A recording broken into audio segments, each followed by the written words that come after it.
And I don't think we have minutes, so those will be postponed till next meeting. So if is it 6 o'clock, ready to go? Yeah, you just turned. Okay, all right. I think Scott is on. Scott is available.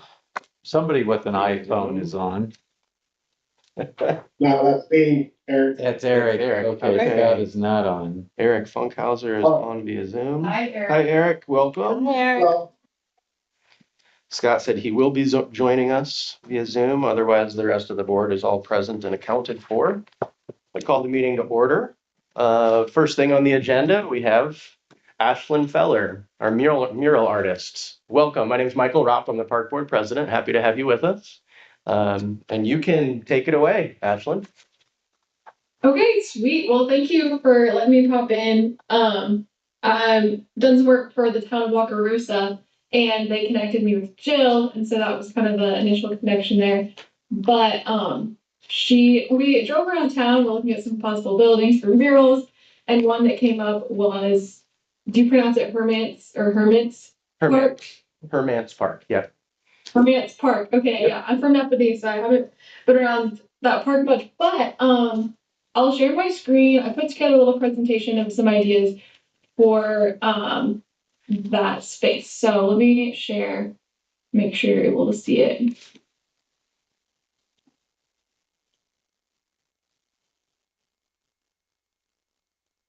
All right. Let's see. Okay. There we go. Do you see that now? Yes, we do. Thank you. Okay, perfect. So, this is the building we were talking about. Some additional thoughts that came up. We're wrapping the north and west side of the building, and we talked about doing kayaks or canoes, water, river imagery, or flowers.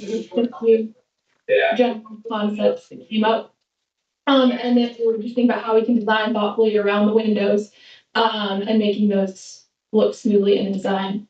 So I put together a couple of concepts. Now these are just like basically information to show a vibe for what it could look like to do a concept of like river, kayak, and water elements. It's Scott. I can have Jill share slide deck. Ashlyn, sorry, hold on a second. We're having some noise issue coming in on Zoom. Eric. Scott and or Eric, can you guys mute your phones? Yeah. Oh, you can. Okay. Okay, there we go. Ashley. All right, now we can hear you, Ashlyn. Sorry about that. No, totally fine. Should I back up or did you catch? Maybe back up a sentence or two. Okay, yeah. So basically,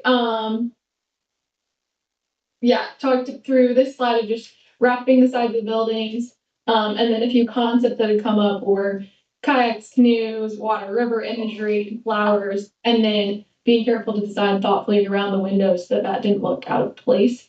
And then I put together just a couple of concepts. These are based off of inspiration of other mural pieces or other pieces of art, just kind of inspire a type of mural. So one concept could be river, kayak, and water elements pulling from just the nature that's around that park area. A second concept option could be florals, doing something fun, either like large scale, or you could use the corner element in an interesting way to have florals coming around the corner. So there's just a couple of concepts. And then I also threw in this example of this is a mural in Traverse City where they wrapped a building at a park and they like had a big window they were working around. I just thought it was a good example of how to use window and how to make it work really well. So just do it in because I know that was something mentioned as a possible concern, just working around those obstacles.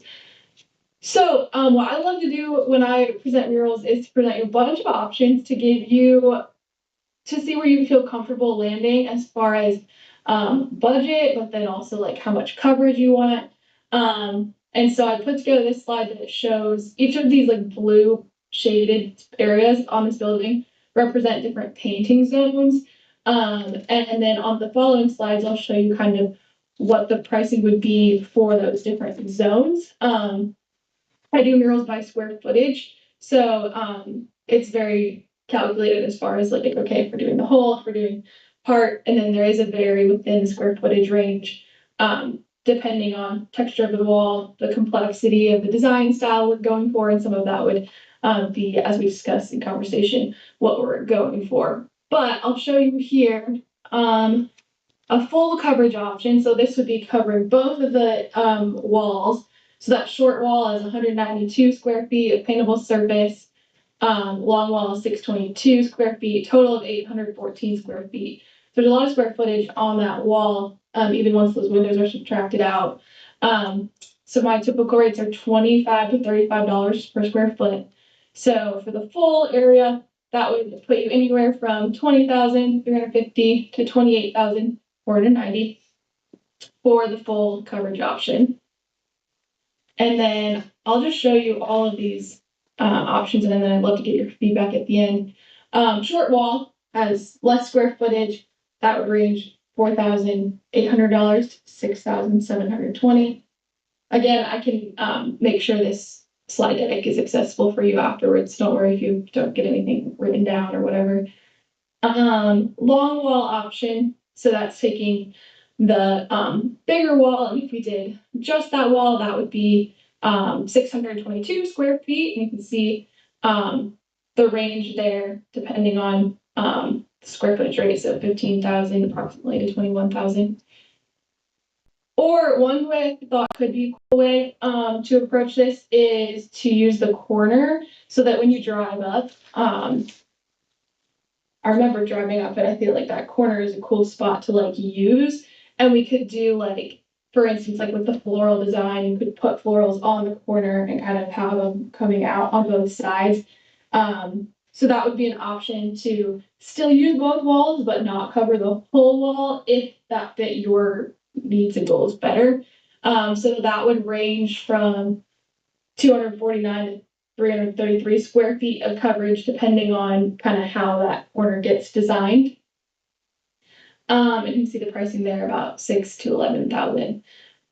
I know that's a ton of information, but basically there's lots of options. That's all to that to say is there's lots of ways we can go with it, depending on the look you're going for, the budget you have, all of those things. Like, I love to work with what you have in mind.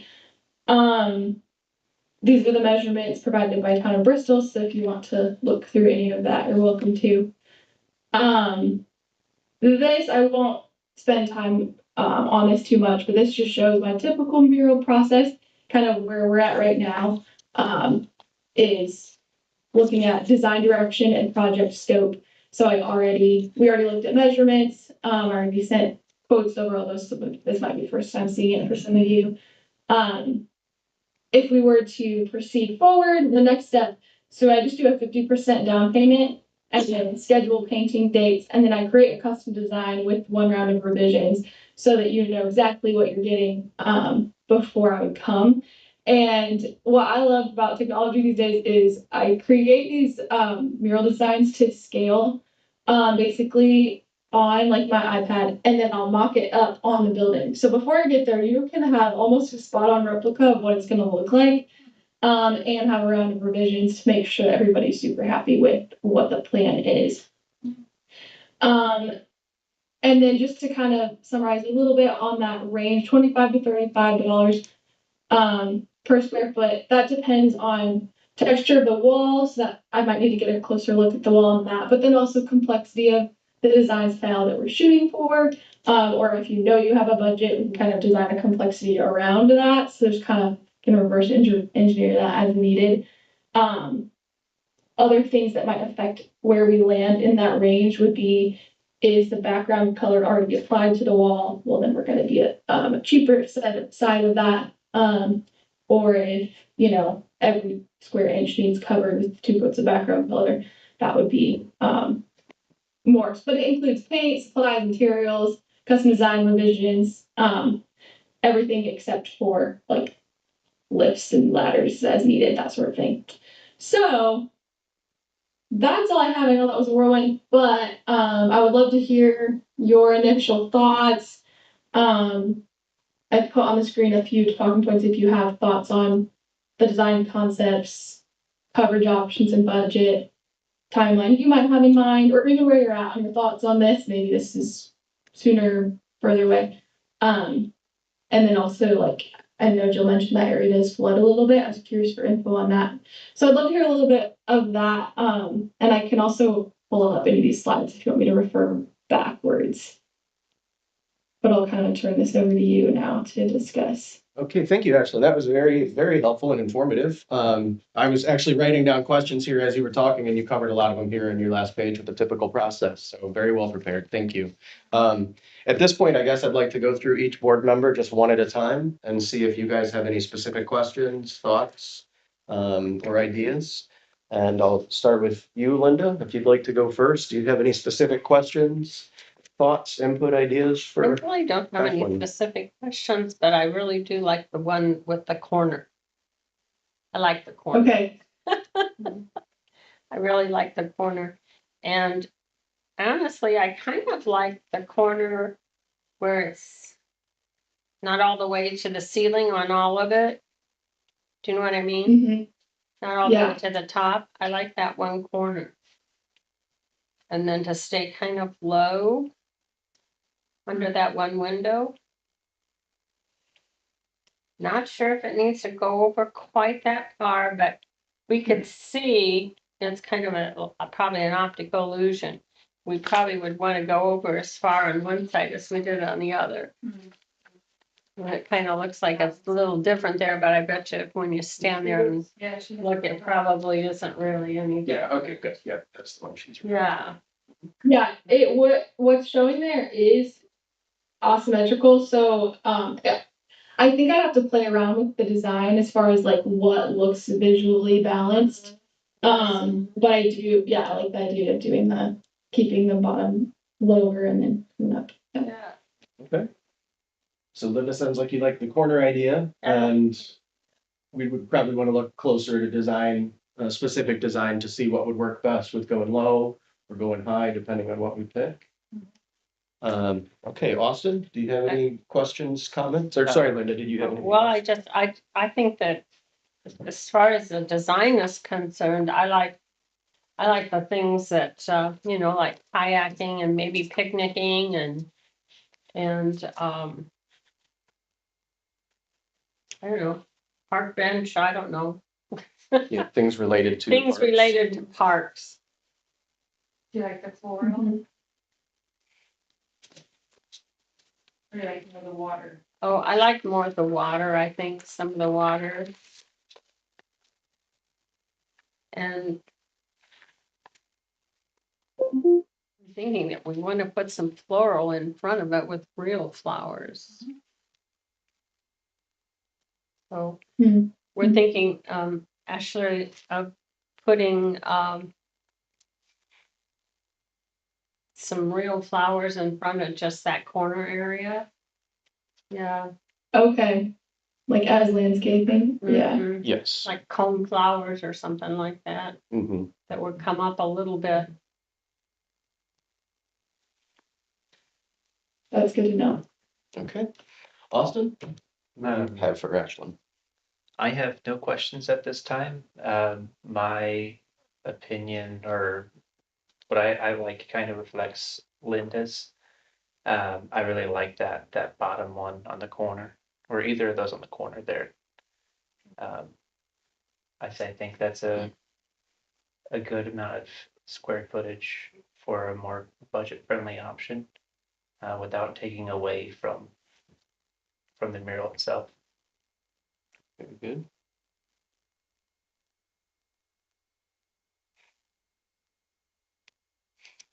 Do we have Scott? Can we unmute him to see if he has any questions or? He should comments? be able to unmute himself. I'm not sure. Scott, which if you're one- with us, do you want to share any questions or comments in regard to Ashlyn's presentation? Presentation. Yeah, you should be able to. And he did say he may need to step away, especially if he gets a call. So. Yeah. All right. If he comes back, we'll let him share his thoughts and opinions. Um, I was right there with you guys. I think of the different options. I like the corner. I liked keeping it consistent with the themes of the park, the kayaking, picnic tables. I think I'm in agreement with you guys. Linda, did you have something else you wanted to add or ask? Yeah. Fire away. Oh, like a, well, even roasting marshmallows or something, something, and we don't do that in our park, but we do over the top of the grills. I'm sure they are using that. They aren't, maybe, I don't know, anyway. So something kind of But, camping related? The reason I like the bottom one is because I think it creates more interest. Rather than going all the way to the top, Mhm. On the two sides. I don't know if Ashlyn, if that would be easier to do a little bit of design on the bottom part of it or not, but I like that. I'm in agreement. As far as how it looks, I think that one looks the best. And I think being on that corner, that's, when you're driving into that parking lot, that's the first thing that stands out to you. And having two separate faces would maybe give you more to play with, Ashlyn, to do something more creative rather than just one flat background. Now, the one question that you raised was about flooding. And I had a question for you, kind of in general about the longevity of your murals and the paint that you use. If we're not talking it's a flooding zone, how long do your murals typically last, or do you have an idea how long the paint holds up to normal weather conditions? Yeah, so I use exterior house paint and it's good quality Sherwin-Williams house paint. That's what I use on a typical project. Now, flood zones, I would research that out to make sure that's still sufficient. But, so, I mean, you kind of think about like house paint, how long that lasts, that lasts very well. But that's just it's a more detailed version of that. I've been doing murals for several years. I don't have like tons of years to look back on, but I've been really happy with how the color has held up on the murals that I've done several years ago. You think about the murals you see around in other towns and how ones from years ago still are there. There is some longevity. I don't guarantee a certain number of years. So some muralists would probably say 10 to 20 years is what you'd expect. I don't guarantee just because I haven't had enough years to look back on from personal experience, but I would say that's probably what I would expect. Okay, thank you. Other questions I had for you would just kind of be timing. If we were to make a decision, next month would be the earliest that we could possibly have a vote on it. So we'd possibly be looking at a month, 2 months, possibly longer, especially if we would need to raise funds. But what's your, as far as scheduling goes, from the point that we would make a decision that yes, we'd like to go ahead and go forward with it, what's your lead time? And do you have any kind of an estimate on how long a mural of this proportion would take you to complete? Yeah, okay, so typically, well, as of right now, I'm available for painting installation in the summer, which I think would be a nice time to do it, or early fall, as weather allows. Typically, it's a lead time. Sometimes it helps to have a few weeks up to a month maybe for the design phase. And part of that's dependent on that revision round. Like, is that something that would need to happen during a council meeting? And just kind of, or is there one person that would get sent to? So that there's a little bit of question there as to like what your process would be for wanting to review the designs. But I would say probably a 1 month phase for designing and revisions would be about right. And then I could schedule, as of right now, and I would assume if you were to say go next month, we could work on designing for a 3 to 4 week period and then plan to paint in the summer or early fall. Okay, that was the other thing I was going to ask is it's probably seasonal. Like, do you know, like once end of season, is it like temperatures below 60 degrees? Does that make it Actually, impossible to you paint? can Or go, I usually, it's pretty durable as far as painting. I think I was out this year until, I think I was out in November. okay, But once those temperatures drop below like 35 is more so when they're like, it's okay, not as good. So, but it's hands are happier when it's warmer. So, right, early fall is more preferable than late fall. And then as far as the amount of time to paint, I'm looking at this. I would say it is just very dependent on the design. So I don't want to speak too soon as far as how long the install would be, but I would estimate like a 1 to 2 week period, like a 5 to 10 day. okay. So just to It's, summarize, as you were saying, maybe 3 to 4 weeks for design and revisions, actual active painting, maybe 1 to 2 weeks, but that would depend on the complexity of the job. yes, exactly. Okay, Yeah. I do also do some other part-time work, so depending on your schedule, sometimes I'll like do several painting days in a week and do that other job and then come back. But I also would be flexible to rearrange that depending on, if you want that done right away. Right. There's that can be flexible. So okay. I realized I brought up the flooding issue, but we didn't really delve into that. I'll just ask one at a time. Do you have any thoughts about what if flooding would cause an issue for this, and what we could do to mitigate problems with the mural?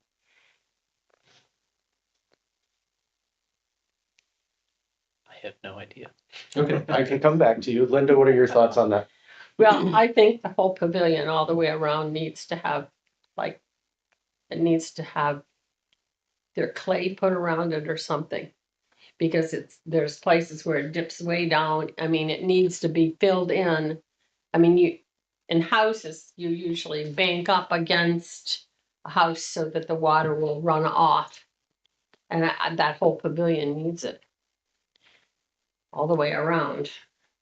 So Mike, do you And- understand what it is she's talking about? Yeah, I We've do. seen it when we've been out there, so I know right what she's talking Yeah, about. I understand the concept. I think But then we're So- going to be doing, in front of that, we're going to be doing a flower bed. Right. I think for this project, you just want to keep your painting up a bit, not right down to the ground as it's illustrated here. Just keep it up. Decide how much height you want there, a foot above grade or something that allows you to do some Yeah, grading around the building. yeah, like grading around the building. Yeah. That's very nice. If you also look at the existing paint job, I mean, that's been 10 years, I think. Yeah. Okay, So you that Been a was- while. I mean, it has flooded within those 10 years. It's more the backside of the building that really sees the impact of the flooding. But I think to answer your question, she's using very similar paint to what was used to paint the building. So I Right. think the outcome would be very similar. Very good, thank you. And that paint stayed on pretty good. That's where I was going. Yeah. But I can't, I mean, we have 4 or 5 bad years of flooding. Right, But if we're going to do that, do we want to paint the whole thing first? That's another question. it's okay, it's okay. I'm gonna forget sometimes too. But no, I would be in agreement. I think if we are gonna paint, I think the building looks like it needs it. And I think it would be a good idea for us to do it in a color that we like, that would work as a background for Ashland. Okay. And I think worst case scenario, if we are concerned with flooding affecting the mural, I think like Mike has said, starting, a foot or a foot and a half up off the ground should mitigate any issues with that. Does anybody recall when it has flooded, how high up the building it has gone? Into the windows. To the windows. Did we get any of that this year? I've only seen that once. Okay, I haven't seen that. And it's a rare occasion. This year we've had a lot of rain, and I don't think it reached the building, did it? No, No. I think there was a spot on It the was back close. corner where it was getting close to it. And that's where I Close. think if she was talking about the grading, if we had that properly graded, I don't think it would have been. it wouldn't on have the been building. close either. And if we have flower beds with plants in there, that'll help soak the water up as well. Okay, do we want to check with Scott again to see if he had any questions or input? Is he back? Scott Dreamer, are you with us? Can you hear me? Okay. Austin, just want to circle back around to you one more time. Any questions or comments No, it's for time. Ashlyn at this time? Okay, thank you very much. Linda, do you have any other questions or comments for Ashlyn at this time? No, I think sounds good, Okay. looks good. Yeah, Ashlyn, I think you've given us a lot to think about. Scott's on. Scott is back. Okay, Scott, are you with us? And I can talk. I just wondered if you had any specific questions or comments for Ashlyn regarding her presentation for the mural for the Hermits Park Pavilion. And Jill just said that she sent you an email that has this presentation that Ashlyn has shared with us. So if you check your email, you should be able to see a very detailed and organized proposal that she's given us to give us some things to think about. Are you both hearing me? We can hear you, yeah. Do you have any questions or comments for Ashlyn or for us? You're about to get. So Scott, unfortunately, I think you're breaking up quite a bit. And did we just lose him? I think so. I think we just lost him. Yeah, I did. Okay. All right, well, if we get Scott back, we as the board will discuss with Scott his thoughts or comments, or is he back? Bad. Last chance here, Scott.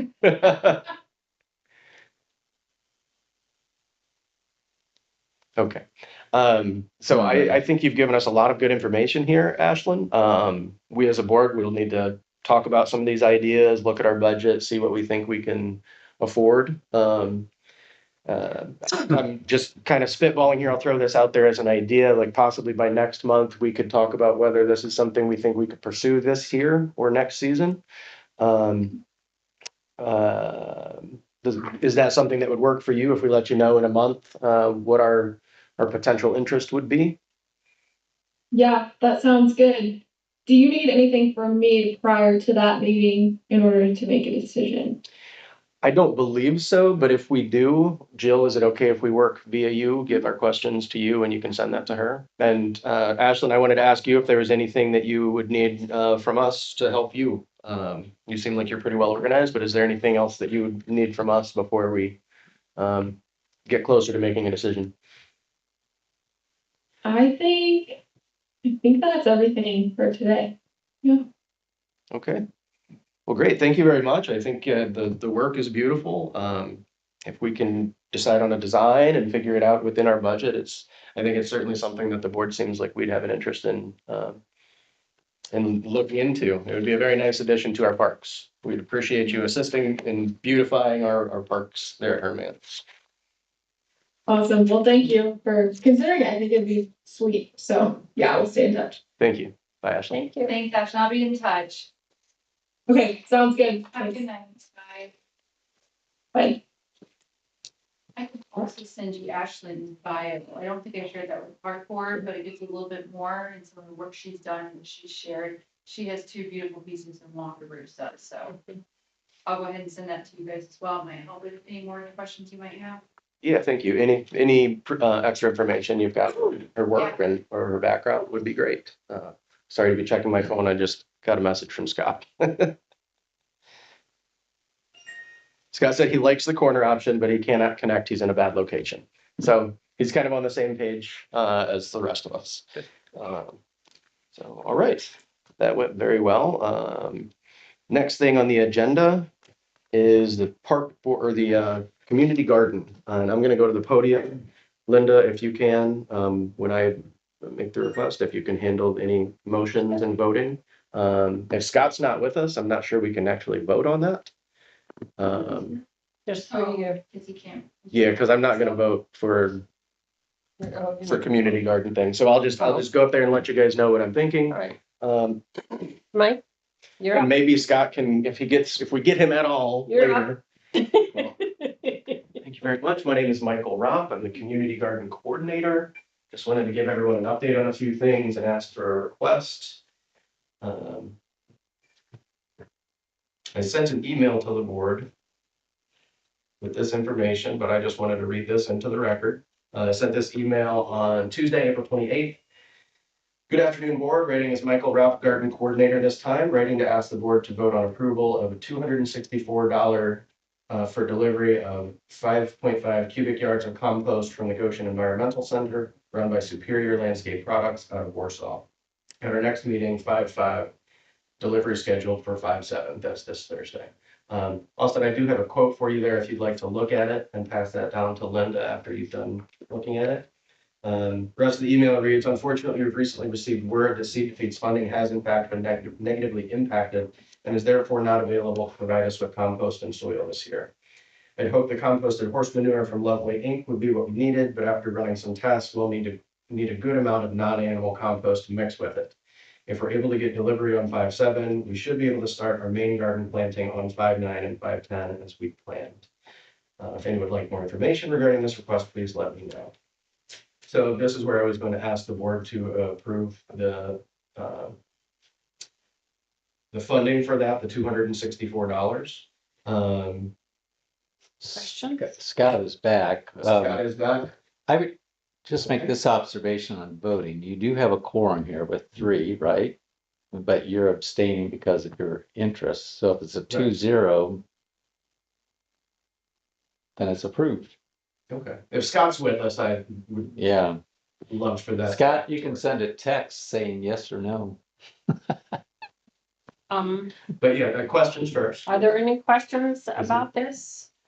I have a question. It says small delivery truck. Is that something we can pick up and save $110 with or not? Or you guys, or you're saying you don't want to put compost in any of your dump trucks or anything? No, I didn't say that at all. Where's this at? It's, it says it's Where's it at? She's reading 201, it on the quote.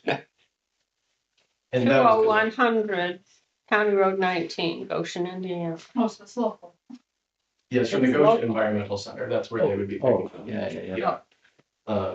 So I don't have the means to move it or pick it up, but if that's something that I don't know. staff could I don't handle. know, it's $110. Eric just unmuted himself. Do you want to run down and pick that up? Goshen Environmental Center, Eric? Yeah, we can do that. I mean, that would And you help. can handle 5.5 cubic yards. Pardon? It's gonna be 5.5 cubic yards. Just wanted to make sure you'd be able to handle that volume. Yeah, we'll be able to handle that. Okay. Yeah, I'd be happy to contact them and schedule a pickup rather than a delivery. Okay, so you'll coordinate that with Eric, so he'll know to do that? Yes, that works for me. Does that work for you, Eric? That works for me. Okay, super, thank you. We'll plan to do that on Thursday then. And I will work on getting an updated quote. And then they do plan to send an invoice once the delivery is made. And they said that they're okay to handle it with doing an invoice and paying after. Well, can we go ahead and vote anyway, have a motion to pay this? Yeah. I mean, it'd only be, looks like they would take off the $110, right? Yeah, I think that's pretty So straightforward. it would be I think without the delivery, you'd be $154 for $154. compost, and I think that's reasonable for 5.5 homes. I'm in favor.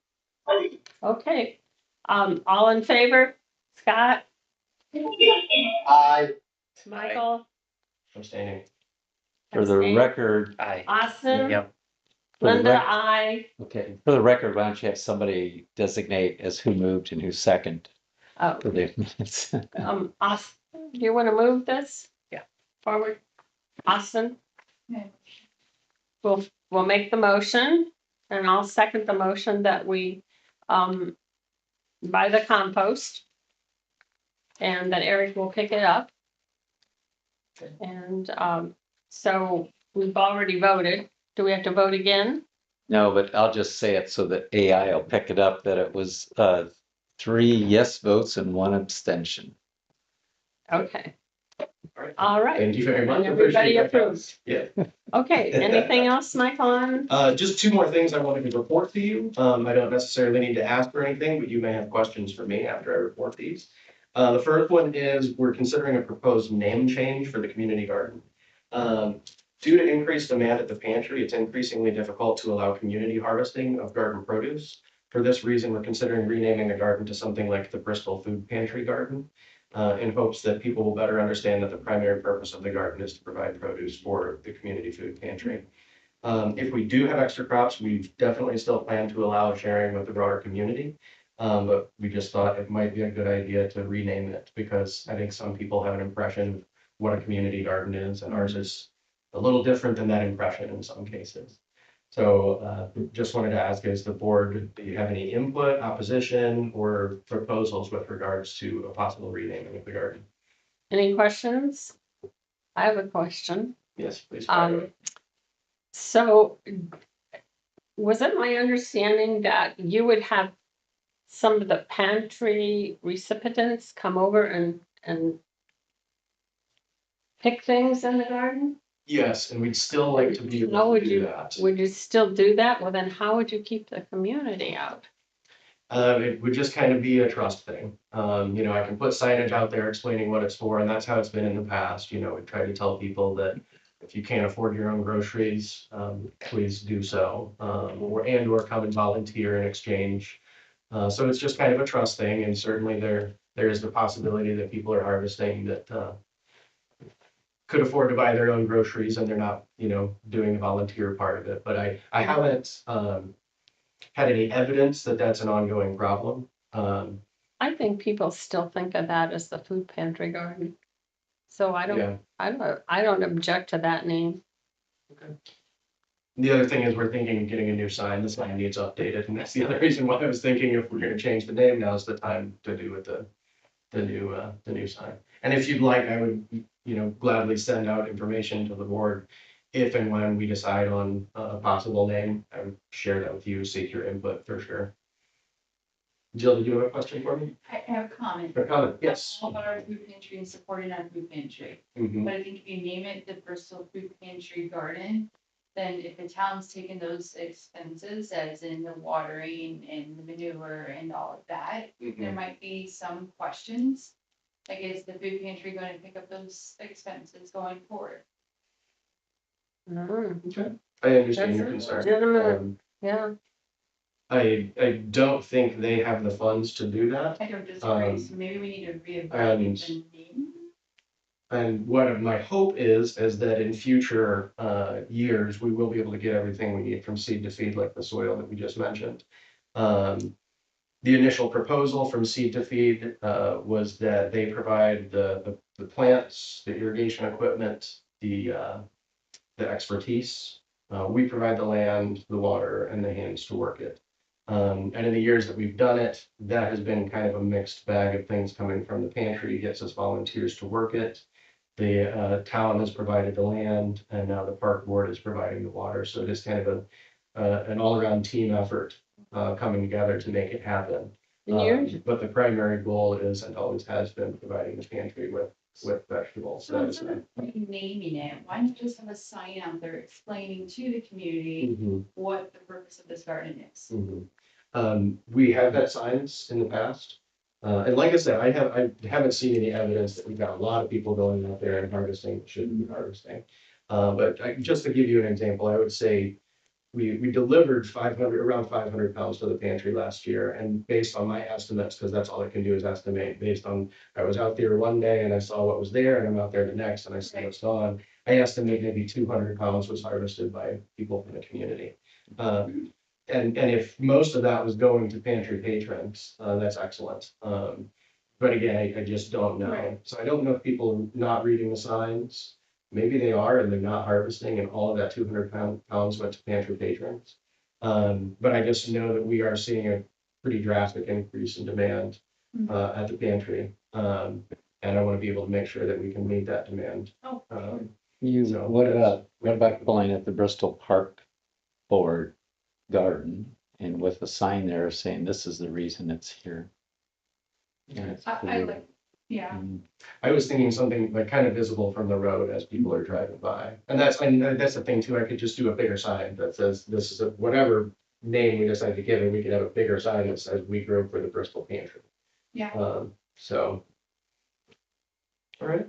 Well, thank you guys for that valuable input. Like I said, before we make any decisions about switching names, well, I'll definitely reach out to everyone, send an email to everybody and get your feedback. I appreciate your your input. Any other questions for me, comments on that topic? Can you share with the park board what you're able to do with our farmer's market this week? Oh, yeah. Thanks. That didn't make it on my list. So because Seed to Feed is going to be able to supply us with the plants that we requested, I always start extra, both for my personal garden and for the community garden, in case we aren't able to get what we need from Seed to Feed. So I should be getting all of the tomato and pepper plants that I requested from them. So I'm going to be selling some of our starts that I have extra at the Goshen, or at the Bristol Farmers Market. At the Bristol Farmers Market starting this Thursday at 4 p.m. So we'll be selling some lettuces and possibly some tomatoes, peppers, things like that. And that will all go to support the community garden and the food pantry. Just the lettuce? No, it was starts. Sorry, we're doing starts. Yeah, I did not clarify. Yeah. We'll be doing starts, and some of it'll just be in seed trays, but I've also got some inexpensive planters where you can get, like, a salad mix, so 3 or 4 salad mixes that people can get to support the pantry and support the garden. And then also we can support the farmer's market by having some produce related items available. Yeah. So, And sharing more about a community garden at that table. right. You could So I need to barbe- get those flyers printed. you could barbecue some ribs and put out there. I do make some good ribs. You do make good ribs. You do make good ribs. So the last thing I had is just kind of a scary find in the garden, but I do feel like it is very well under control. But I just wanted to make sure, full transparency and disclosure, everyone was aware of what was going on. Earlier this spring, we discovered the presence of an invasive poison hemlock plant in the garden. I just wanted to notify the board that this was discovered early this season and treated and removed in a manner recommended by master gardeners both locally and at the Purdue Extension Office. Monitoring and possible removal will need to continue for 5 years. Should the board have any additional concern or advice on how to deal with this, I would seek your advice on that. It's bad in the cemetery. Really bad in the cemetery. What I did hear from the master gardeners at the Purdue Extension Office, my first concerns when I was Googling this was that, I was very concerned. They did explain that this is something that's totally manageable. You have to take precautions when removing it. But it is one of the earliest plants that comes up in the spring, so it's easy to identify. And once it's removed, you're not going to see it again until possibly the following spring. So we will be having a monitoring and control program going for the next 5 years to make sure that we don't have any more of that spreading in our garden. So do you guys have any questions for me or comments or concerns regarding that? Is there a way we can get an awareness about the poison hemlock to the community so they can know how to handle or not handle it as they spot it out and about, or if they could report it if they find it somewhere out in our public spaces? I think that's a really good idea. Mike, would you be able to speak to that at all? Because I have seen some in neighbors' yards. We have some at the cemetery. It might be something that having more of a public awareness. I think it was Jeff Burbrink in his weekly column that even though he's not in Elkhart County, they still print his column. He had a column a couple of weeks ago on that issue, how to control it. Just need to get the Goshen News article, and suppose we can post it on Facebook page. I mean, if You're moderating right now, so you can call on yourself. oh, I can call them myself. All right. If we could get some kind of a poster of some kind, we could put that at the farmer's market. And that would help inform people. I don't know if you have, I know you have your nice boards, your nice sandwich boards, but We want to display things, so yeah, we'd be But- open to that. that one might be something that would be good to put out. That's a good idea, Yes. Austin. Purdue Extension. Let the have anything to community share know. On those items. Yeah, I can get you some information from the Purdue Extension Office, some pictures and detailed information. That they were really helpful. I felt kind of lost when I first was seeing this, but they gave me a lot of good information. And it's definitely manageable, but I think, like Austin said, it's a good idea to notify the the broader community, because it is gonna kind of take everybody working together. Mhm. Because it can spread pretty quickly, but. Yeah. All right, any other questions for me about the community garden? We're hoping to start our first harvest of green onions and lettuces for delivery to the pantry in the next week or two. Okay, Okay, great. Thank you, everybody. Thank you. Excellent job moderating, Linda. I let you have the floor back. All right, thank you.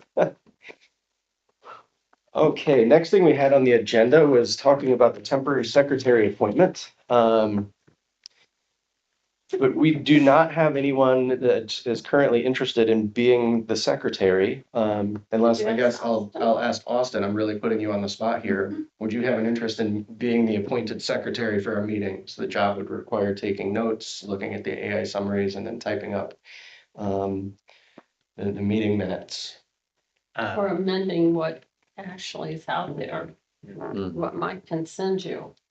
I unfortunately do not think I have the capacity on my plate right now to handle that. I realized I wasn't even gonna think to ask you, and I realized, like, I guess I should go ahead and ask you. I'll give it some consideration. Is that something that we should seek outside of our board? Is that something we should share with the community, see if anybody's interested in Yes, you becoming a could. We secretary? did it that way for a while with, Okay. Romy. Which is editing it. Yeah.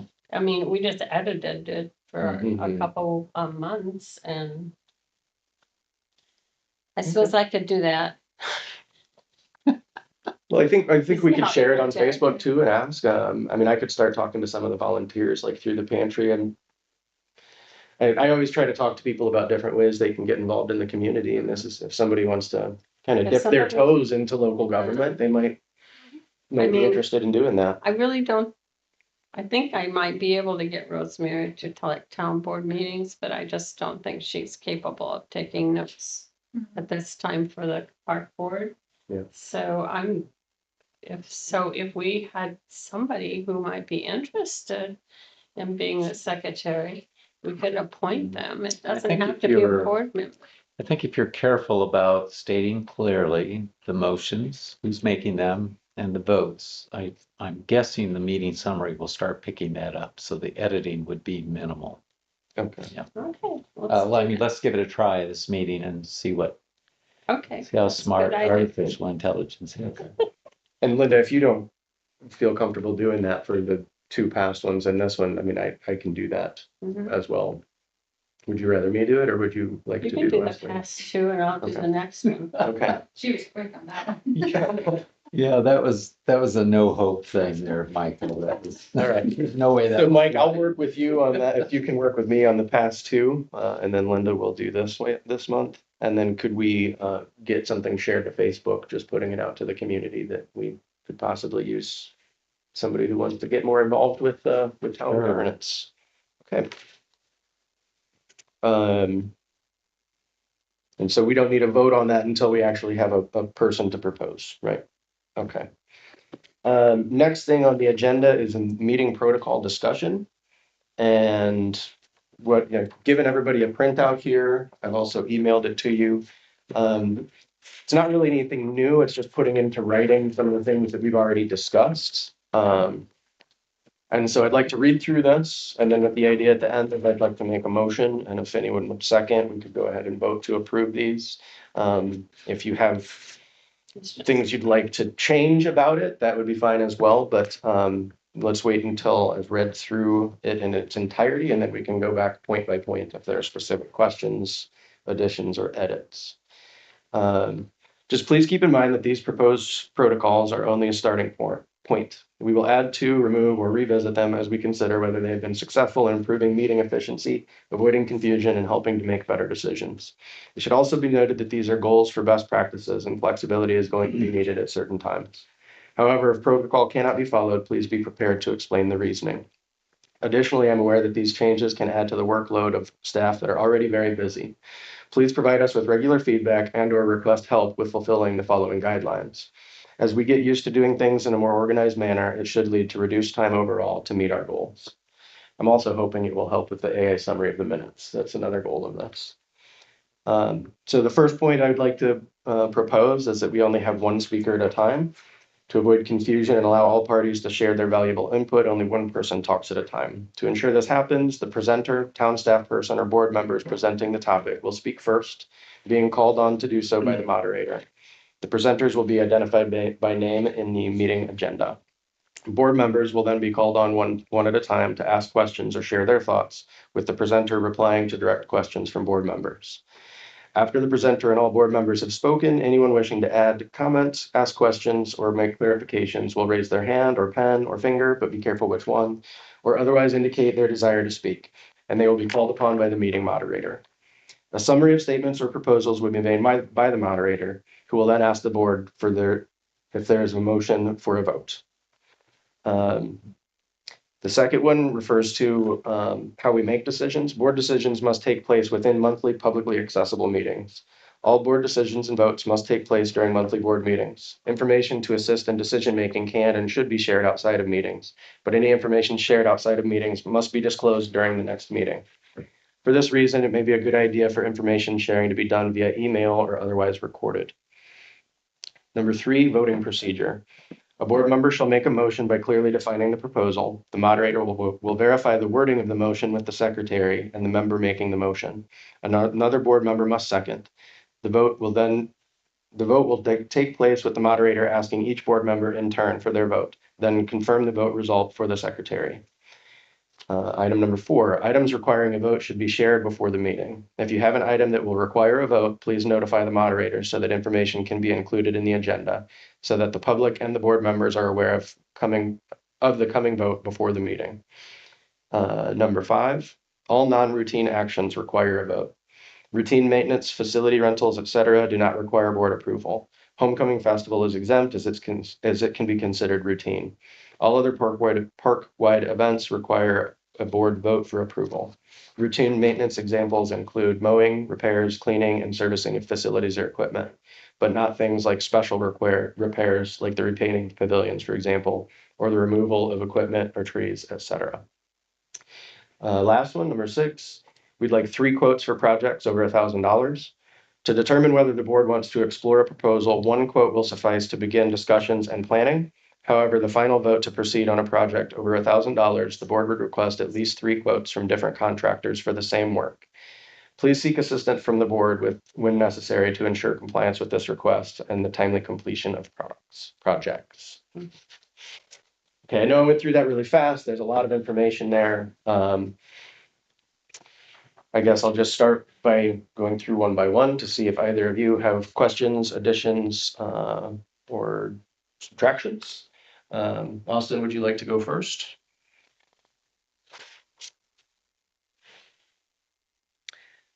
I appreciate the structure this would build for these meetings.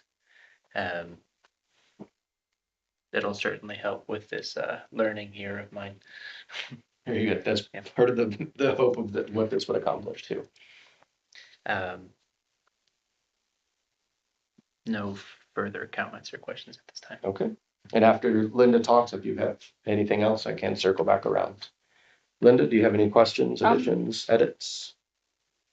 I might say that we probably need to add in here somewhere any additions to the agenda, in case there's something that comes up last minute and we want to put it on the agenda. Okay, so like a protocol for I adding things know to the agenda last minute? That the town board does that. Mhm. Are there any additions to the agenda? Approving the agenda. Okay. And then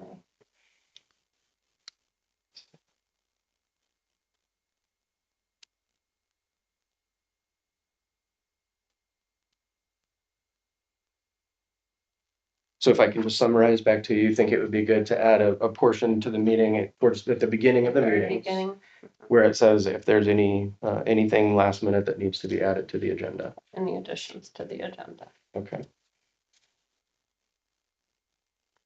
All right, so that will be item number 7 added to this protocol plan.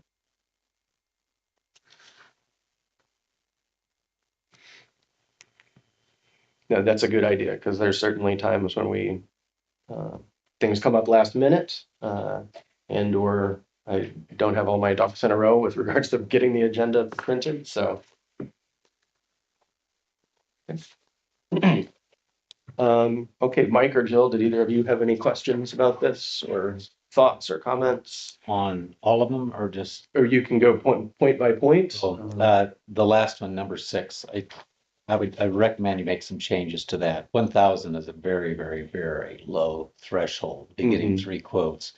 It's way below state requirements, so, well, in fact, you can't even do that for the mural. How are you gonna get 3 quotes? Can't Right. find 3 mural. Right, So and that's it's, what would be the example. so what you might want to do is think about, for major projects, like construction projects, especially if they're over, 10,000, but you might want to say 5,000, that we seek some quotes. But smaller projects, I don't know, is mulch, the rubber mulch is more of a maintenance issue, not a project, I assume. Yes, I would agree. I think that falls under routine maintenance. But you could also do this, as when you start talking about a project, if it's going to be expensive, a threshold that you're not comfortable with, just a single quote, say, hey, let's get 3 quotes on this. So if it's 5,000 or 6,000, say, let's get 3 quotes. And rather than set a kind of a hard and fast threshold, maybe consider it. Well, by state law, if it's over, like the parking lot, that's over 10,000. I think we're supposed to seek 3 quotes. We may not get them, but we can seek it. But for other, like maintenance type projects, you can actually go up to $50,000 and just choose a contractor if it's a maintenance routine thing. So I think, so I'm wondering, Michael, is this something just from a kind of a board policy that you want the board to consider? It's not really trying to follow a state law. It's just what kind of policy this board wants to follow. Yes. Yeah, okay. Yeah, this is not proposed based on the state law, but just Yeah. our attempts at fiscal responsibility. And I'm sorry, Linda, you've got a question or comment there? I think that it depends on your projects. I don't think you can put $1,000 down there and say you have to have 3 quotes. I mean, there are many, many things that you can't get 3 quotes on because there's not 3 Yeah. people or contractors out there that do that kind of work. Well, for instance, like, I mean, we have this mural. Well, do we want to go to Bonnie Barrett and say, hey, how much would you? I mean, at this point, I don't think, I mean, we're kind of this nice lady and so I think it depends on your project. And you might want to set that when you say, okay, we're gonna try to get some quotes here. We really think that this project would be better if we would have 2 quotes or 3 quotes. Yeah. Or we could probably do this with 1 quote, that type of thing. Take it project by project. I would just, I agree with both of you, or I understand what you're saying. And I think, we can be flexible with that $1,000 amount. I mean, if we want to say it's 5,000, I think we should just set a dollar amount to say, to give us a number to shoot for. But in the opening, I said, however, if protocol cannot be followed, please be prepared to explain the reasoning. So in this example, the mural artist is a good example. I wouldn't expect 3 quotes from that because we only have 1 artist. If there's only 2 concrete providers in town that we can get a quote for, we just do 2. And the reasoning is there's only 2. So this was just a goal. The 3 number was recommended to me by one of our team. And I originally had said 2, I believe, when you and I had talked about this item in the past. But it was pointed out to me that if we get, say, for example, we're talking about the tree removal. If we have 3 separate tree trimmers look at it, or if we only get 2 and one says, well, you should remove them, and one says don't, how do we decide which one to go with? But if you have 3 and 2 say remove and 1 says don't, then you have a little bit more of basically like kind of a vote on the input by these contractors. So that's the reasoning why I went to 3 quotes, totally recognizing that there are gonna be times that we can't do 3, that 2 is all we can have, or like with the example of the mural artist, 1 is all we've got. And I think we can identify that at the beginning of the project. Hey, this is looking like something we're only gonna be able to get 1 or 2 quotes on. And I would say that would fall into the, our ability to be flexible with these proposals.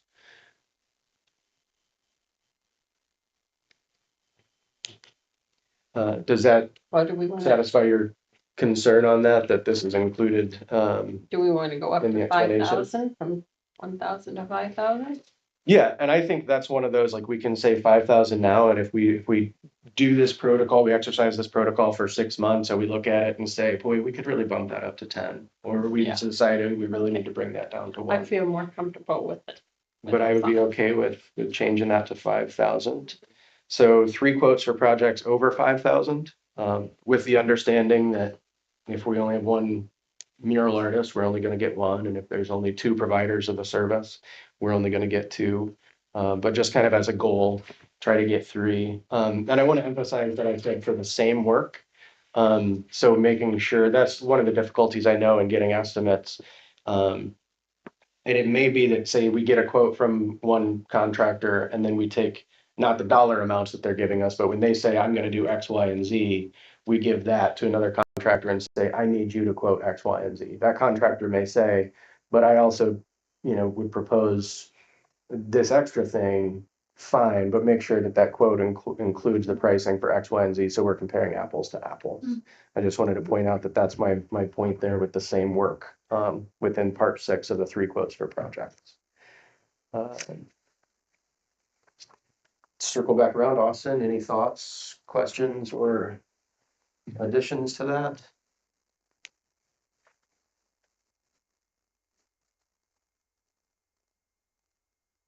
No, sir. Do we want to ask Scott? Scott, can you hear me? Are you in a place where you can communicate your thoughts on this? I'm okay with it, with the changes. I think the dollar amount needed to be adjusted. I'm okay with 5,000. With 3 quotes, I'd also be okay with 2 quotes. But I understand, the rest of the points I'm okay with. Okay, so just to reiterate, you think that going to 5,000 is appropriate? 2 quotes would be fine, but you understand 3 is okay? Okay.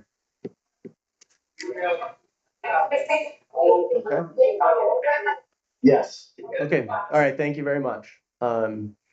Any feedback or input from Jill, Mike, or is Eric still with us? I think I would have real fast is that saying. Yep, still here. 6 is, if you only want to list 3 quotes, that's fine, but maybe you have a variance or a waiver in there that explains it might be 2 quotes because you're not able to, or it might be 1 quote because of just, I would add word variance in there. because Okay, of reasons. yeah.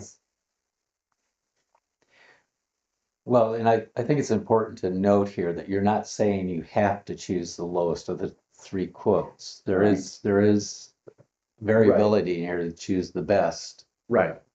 quote. I mean, Right. sometimes the lowest quote's not the best contractor, but That's right. Right, yeah, no, I think we would want to weigh in all the options, if they're local versus out of state, there's certain things Yeah. that, we could, if it's kind of close. on smaller projects like this, having 3 quotes just gives you a sense that everybody's within the same ballpark. Right, One that's 20 and one that's 3.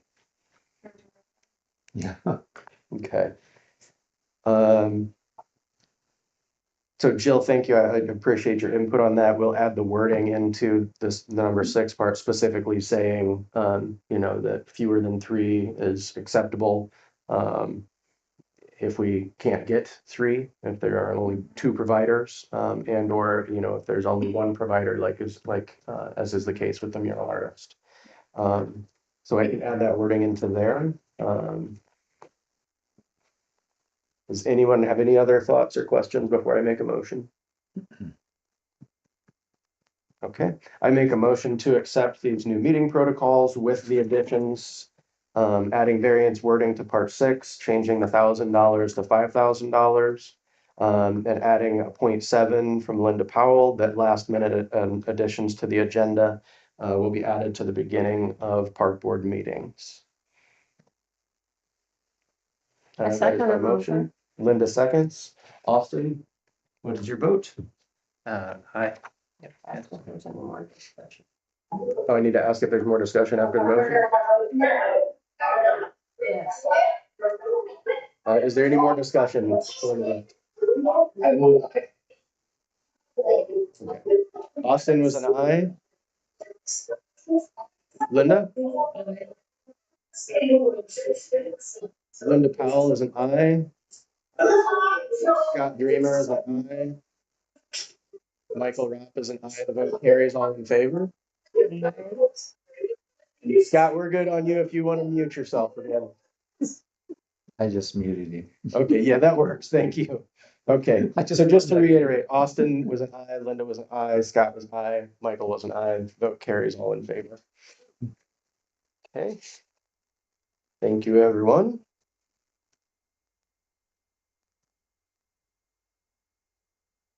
Okay, so the next thing we have on the agenda is the project prioritization schedule. And I have my name next to that, Mike, but this is also in regards to the email that you shared that you were gonna have Eric look at some project priorities. Do you want me to share with you kind of Well, so what your the list board is, had first, or do you want to give me your information first? no, well, actually, I have no additional information other than the Okay. spreadsheet I showed with where we Okay. have quotes on some projects. Your list is comprehensive. I mean, it covers all the projects in the comprehensive or the, not the comprehensive plan, I guess it is what it is, the parks. What is it? 5-year plan, yes. Mhm. Plus you've got some additional ones in there. So I think, yeah, work down through that list and let us know what you want to do. I can, I So- had one from Scott here, because okay, here's Scott's. There we go. yeah, there's, Linda, do you mind if I take this from you just so I can add up the numbers? Yeah. Was this Yeah, yours? that's Okay. fine.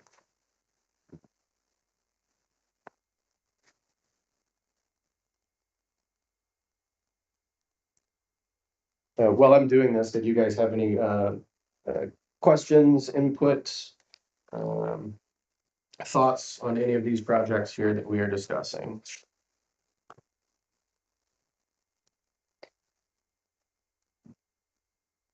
Actually, I hadn't heard that we were going to be doing any increased parking anymore, increased parking for Cummins.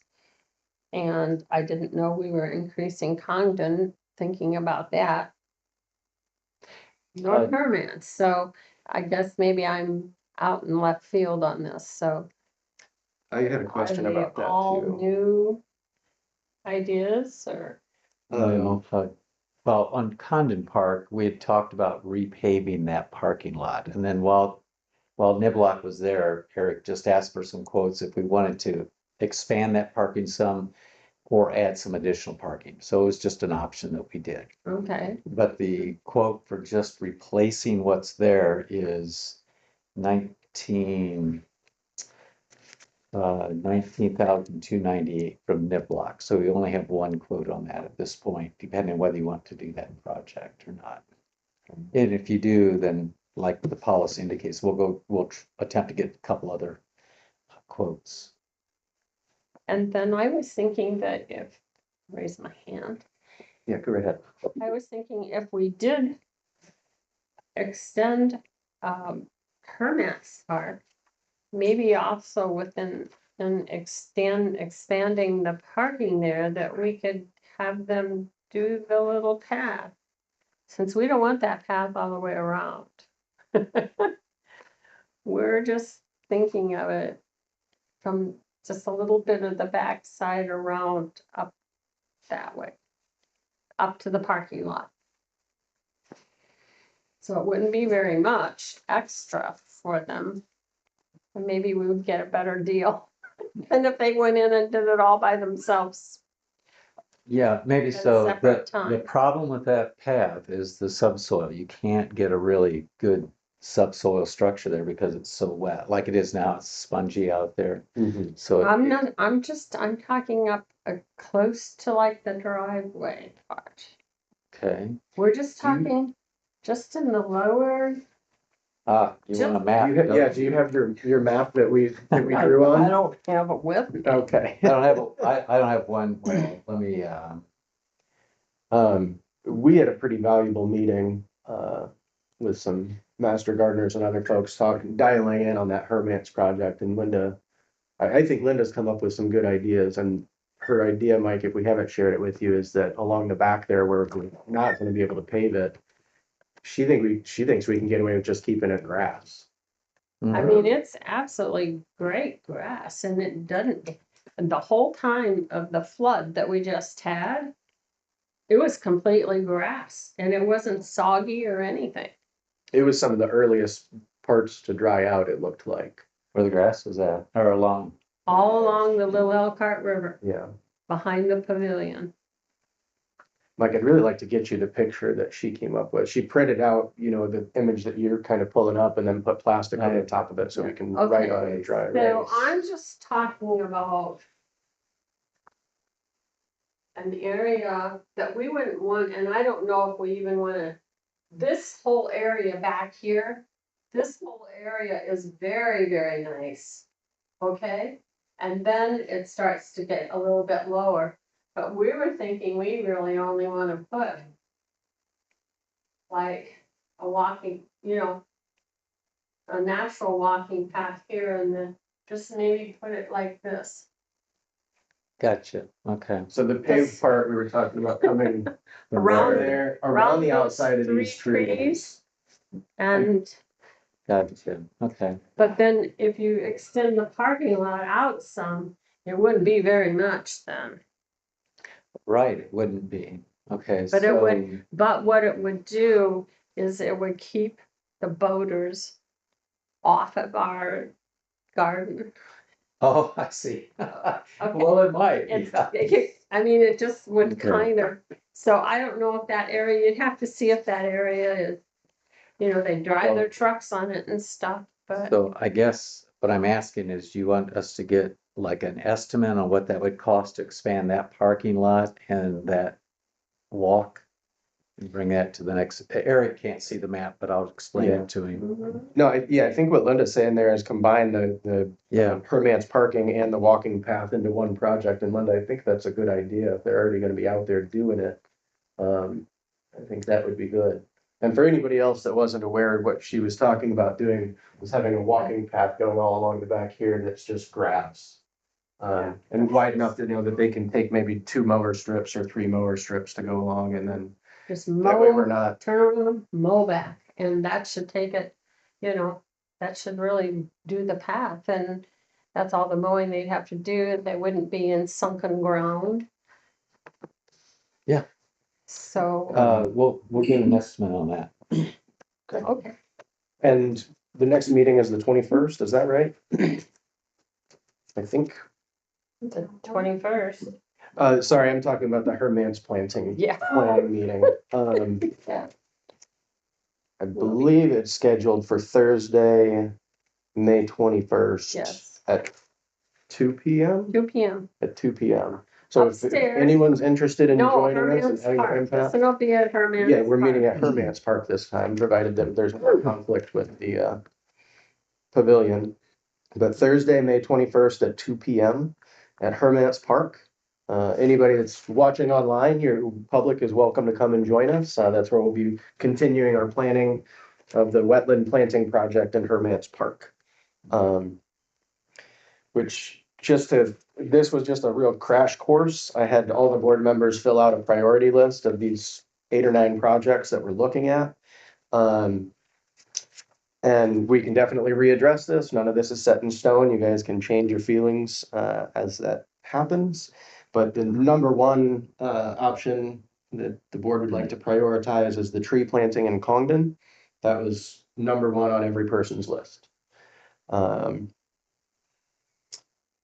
Next would be the mulch in the fall zones.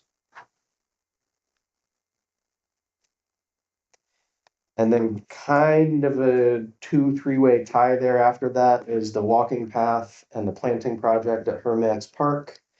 And the split rail fence around the parking area at Congdon. And this one we wanted to discuss further so that everybody on the board has the same background information that some of the others of us do. I was hoping Scott would be able to fill us in a little bit more because he's got more background on that. But Eric, I'll let you chime in as well if you've got anything to add. But I'm going to share information based on our discussion regarding the parking area at Congdon. So the split rail fence, basically getting parking barriers around the parking lot at Congdon, is one of our other top priorities here. And Eric pointed out something to us that I hadn't considered, that if we are gonna redo that paving in that parking lot, we'd want to do that before we do the split rail fence, just because it would make the paving difficult, could easily cause damage to that. And so that's why he brought that proposal to us with that parking area. And then I think, as Mike said earlier, they gave us estimates for doing some of the other parking outside of that. But if we did want to do the parking at Congdon, we would probably want to do that before the split rail fence. So the split rail fence is one of the higher items on our priority list. The parking lot is lower, but because of logistical reasons that Eric explained, it would probably be a good idea to try to attempt to get them both done at the same time, or at least the parking area done first. Except the best laid plans, so I'm now sharing the map with everybody, so there's been a new wrinkle to. A new wrinkle, okay. And this is in regard to the parking at Congdon? And this is in regard to everything you just talked about, and even the tree planting. Oh, So, okay, I think I know where you're going. I know what you're going to. so the town is going to extend a water main. If you can see my cursor, we're extending a water main down Apollo to about this point right here. And then I don't know if it'll happen this year, but it may happen. It probably next spring. We'll be boring under the river to this point right here. This is a very specific point because it's a very specific distance that equals a very specific amount of pipe that we can lay here to pull back underneath. So Okay, this is so a it is very gonna go into that specific area. point right here. Okay, And then it will be open trenched from here to some point up in here to connect to that water main. So we could avoid, I hope we can avoid the You can't parking go area under here. there. What's that? You can't go under the, We're not going to directional bore. We're going to open this up because it's less Uh-huh. expense. So I'm guessing we can avoid the current parking area. We'll have to repave some of the path. But we will be going through this area here where I think you Trench. talked about putting some trees here, so I'm a little cautious about that Yeah. this time. And then we'll connect up here. So once all that open trench digging is done, that might be the time to think about whether you want to expand parking. Mike, could you share with us an image of that with that stuff on it and possibly the date or timeline that work might be happening? No. Well, here's what I have. Then it will have changed. So here's what I have. This is the drawing, and it shows the point of the Mhm. directional bore, and then we Yeah. have to get from this point to here. So that is through this area where there's no trees now, Yeah. and then it just nicks the edge of the parking lot, Mhm. potentially. And are these the circles, was that the existing trees?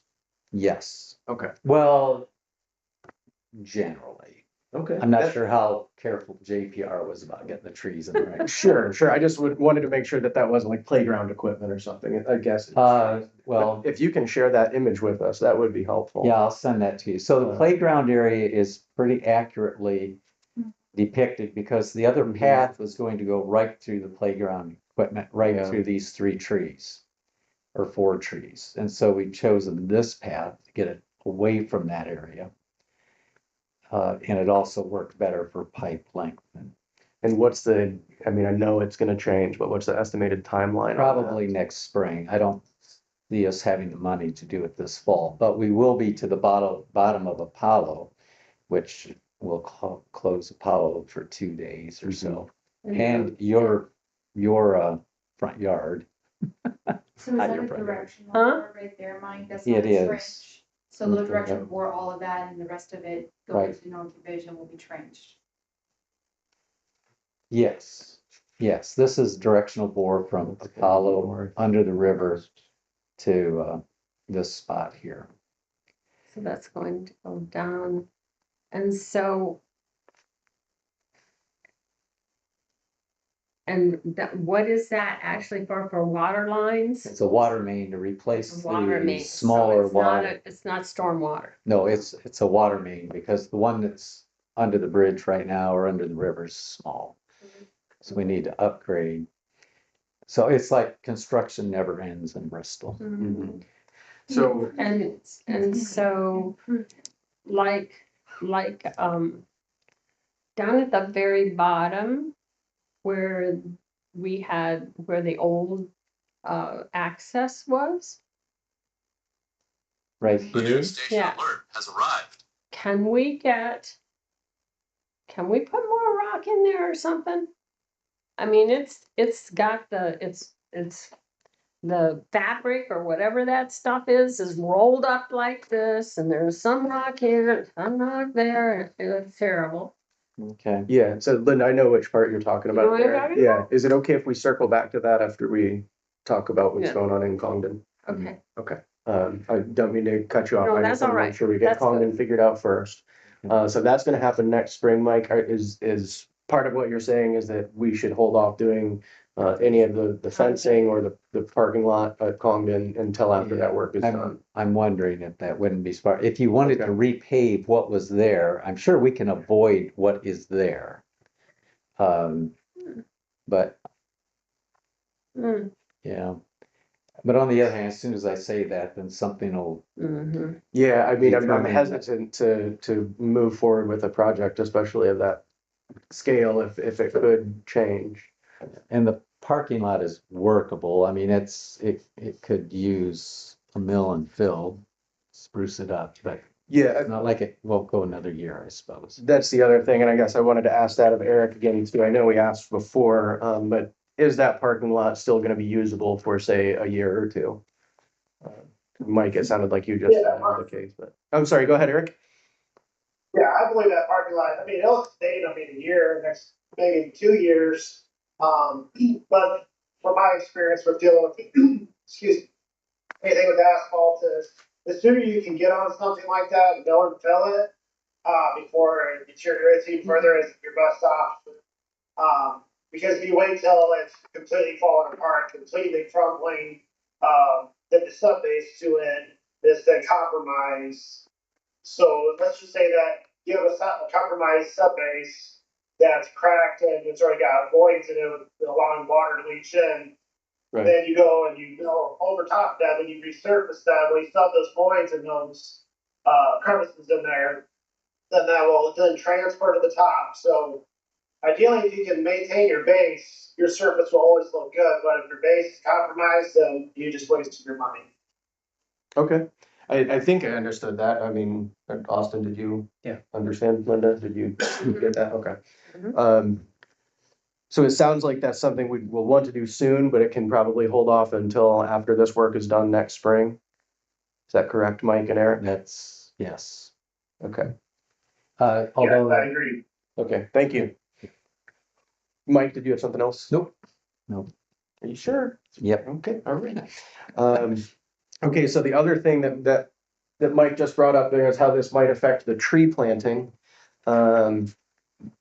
Which I think we also wanted to discuss that as well. So, Mike, based on the location of that, and Eric, based on where we talked about planting trees, do we need to delay and or move any of those trees that we were talking about planting? And remind me again, I think you said June was when the tree farm would be able to do it? What's the official proposal there? Mike or Eric, which one of you would want to go first? Nobody's stepping in. Okay, go ahead, Eric. They proposed that they were gonna do it in June, at the very earliest, based on their schedule, what work they got going on. Okay. But being that this water main it could be an open trench, and it's kind of, it seems as though it's running right through that particular area that we had, walked off and kind of marked out where trees would go. Mhm. I mean, I'm not certain that dogwood, I don't know if we're completely locked in with that. We may be able to kind of forego that till next year. That's something I'd have to talk to dogwood about, see if we're really locked in with the trees that we selected. But if being with this water main project in the scope now,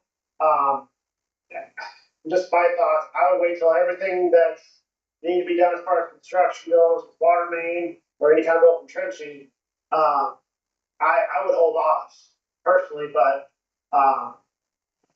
now let's somehow they can get around our newly planted trees, which, I mean, in that event, they may uproot them, or we have to find some kind of guideline for them to abide by the, hey, if any trees are removed or, Yeah, excavated, that they get replaced. And then they get replaced with the same warranty that we, paid from, Dogwood. right. Could you, double check with them, Eric? I was pretty sure that you said, that when we notified them that we were doing this, that they had already pulled the trees, which I feel like means we might be locked into that. But could you, A, confirm with them whether we are locked into those trees? B, give them the information about the work that's being done there and how that might affect the warranty. And my initial thought is if we can plant, if we are required to buy the 5 trees that we said we were gonna get, can we plant some of them in that area? Because we did have some that was further From the south. cemetery. And if needs be, could we find another place even at Hermance to plant 1 or 2 of these trees? Like, so say there's 2 trees that we were gonna plant that would be affected by that construction. Could we find another place either in Congdon or Hermance to put those trees? That's what my suggestion would be, but I'm open to Well, I think- input from others. I Mike, think what your are danger thoughts? zone is right in through here, this red Mhm. line. So if you can keep your trees down in this area here, Yeah, and I mean, I think your long-term goal is to replace these locusts anyways. So Mhm. just think about again, what trees do you want to take out this year and where do you want to plant your new trees? Mhm. Reconsider this area. You should be safe. Mhm. I think it's just from this line north is where I'd be cautious. So Yeah. as long as you stay in this, that's a large area there. I Yeah. think you only ordered 5 trees, right? Or was it 4? It was 5. 5, may have even been 6, but Yeah, as We far did as 6. it is. as far as what I recall, in that area that you're looking at, I think we only plan to plant 1, possibly 2. Up But in there is here? one existing tree that's in that area. The one that we moved from the cemetery is in that Mhm. area, and that one will likely be affected as well. Well, the other thing we can do is work with Niblock to, looks like we're gonna end up right about in this area. So can we go up, how rapidly can we go north mhm. before we go this way? And, yeah, Any idea how soon we'd be able to find out from Niblock no, what the feasibility of that is? no, they're not even, they don't even have manpower to directional bore this year yet. So Yeah. to get it on their schedule. Yeah. So this is a project, I can't even get a cost out of them yet because, All right. yeah, anyways. Linda, can I respond to him really quick and then we'll come to you? So it sounds like this work that's gonna be done next spring is certainly gonna affect 1, possibly 2 of the trees we planned on planting. So I would say priority number 1, Eric, is to find out from Dogwood how many trees we're locked in on. If we need to move some to other parts of the park, because we do have to buy 6, but we can only fit 4 in that area, for example. I think we should look at other areas we can plant the other 2 trees. But first things first, Eric, find out for us what Dogwood has us locked in for. Linda, did you have a question or comment on that topic? I'd like to go back to cutting down those other 3 trees. Okay, that's what, we're gonna talk about that as well. Scott was gonna make a Cutting those motion on that. down, and so then we could put the trees in. If we still end up with an extra tree, sometime you're gonna have to replace that tree that came down in the middle of the cemetery. Now, whether you, on that little dome, now whether you wanna put an oak in there because it's Oak Ridge, but, if we had to put a tree somewhere, there. That spot really needs a tree. Mhm. I mean, it looks, Well, if you wanted to do that, then we would shift that cost to the cemetery then, so. Yeah, that was gonna be my question, just, yeah. love supporting the cemetery, but if there's a But if, I separate mean, if budget, we if would need to we're do it. locked So in that's and something we we can need do. to find a place for a tree, just remember there's that spot. Okay. So with regards to the ones that we had planned to go in, Eric, can you find out from Dogwood how many we're locked in on? And then.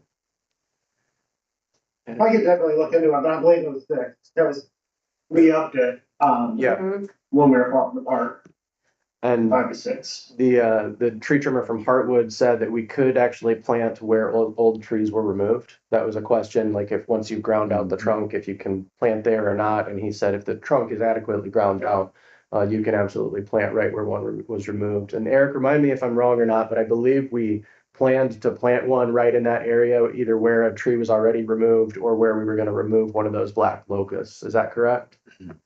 That's correct, we did. Okay. Do you have any kind of a drawing of that area? I remember we marked it with paint on the grass, but did we do a drawing of where we proposed those trees? Because that'd be good for us to look at and compare to this. We did not. I did not have a drawing of that. Okay. Maybe sometime you and I can meet out there and we can try to remember exactly where it was, or is it possible the paint is still there? I'm assuming it's washed out. It very well could be there. I mean, that was, some, that I consider street paint, so that stuff is pretty durable, Okay. and holding up. So those marks may still be there. Okay. Well, I will try to go out and get a drawing of that area where we propose the trees. If you can find out how many we're locked into, and then we'll compare that to the drawing that Mike's gonna show us of where the work is likely gonna go. And we'll try to determine how many trees are impacted. And then we as a board can decide where we would want to move that other tree or trees to that's gonna be impacted by that work. Assuming Dogwood does say that we are locked into those 6 that we said we were gonna purchase. Yeah, I'm gonna go agree along with you on that one. Okay. Austin, do you have any questions, comments, thoughts on that specifically on the planting of those new trees and the possible delay from this work?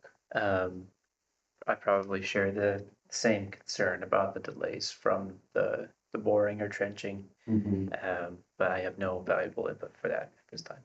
Okay. Linda, do you have any questions or comments about the planting of the new trees and the effects of the new construction line we just heard about?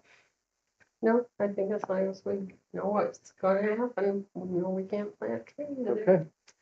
Mike, thank you for sharing that information with us. We realize that we don't have a whole lot of say in how that happens, but I appreciate you going to bat for the parks and trying to avoid the parking lot area.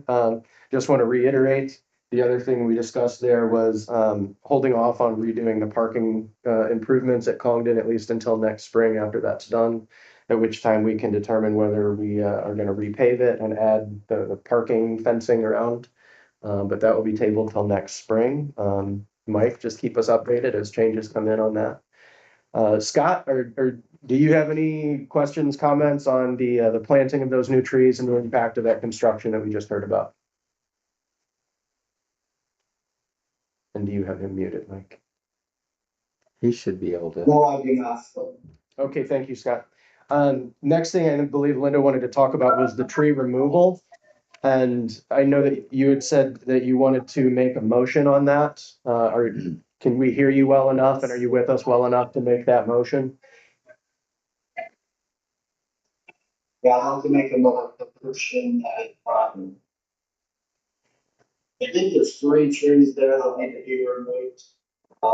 That's remove, I think you and I looked at least 2 of those trees. It's probably familiar with the 2 that potentially need to come down. That's the motion I'd like to make is the removal of those 2 trees. Okay, thank you. I'll just try to clarify or re-summarize what you said so the board can know what we're talking about. There are 4 black locusts in a row. And Mike, if you can bring up the picture again, I can try to point it out. But there's 4 black locusts in a row. We looked at that, we being Eric, tree trimmers, Scott and myself. And we think that we can remove 2 of those 4 trees and trim the remaining 2. So there's 4 trees right here, 1, 2, 3, 4. The motion on the table is to remove these two trees that are in the middle. That will free up space for us to plant new Oh, right wait there. a minute. This tree and this tree? Yes, there's four that are kind of in a row. Right. There's the middle So you two. want the middle two. Okay. So the motion would be to remove the middle two, do the pruning that was suggested by Heartwood on this tree, which will make it safe to remain there while other trees have some time to grow up and it'll still provide some shade.